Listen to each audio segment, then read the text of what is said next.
राहाता तालुक्यातील कोल्हार येथील कोऱ्हाळेश्वर मंदिरात शिवरात्रीनिमित्त भाविकांनी मोठी गर्दी केली असल्याचे चित्र पाहावयास मिळाले। नगर मनमाड महामार्गालगत असणारे हे मंदिर या परिसराचे एक नागरिकांचे आकर्षणच ठरत आहे।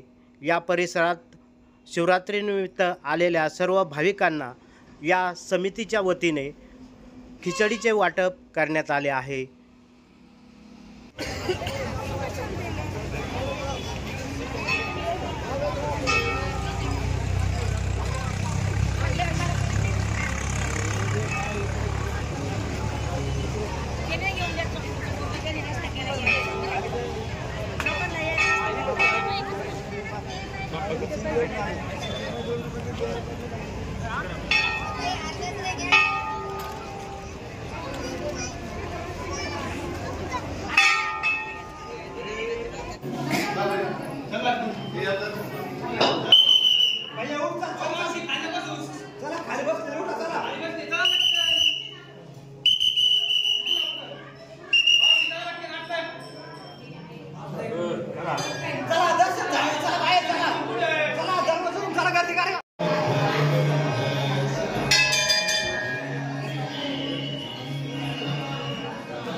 प्रवरा न्यूजसाठी पत्रकार विजय बोडखे, प्रवरा परिसर। अशा नवनवीन घडामोडी जाणून घेण्यासाठी प्रवरा न्यूज चॅनलला सबस्क्राईब करा।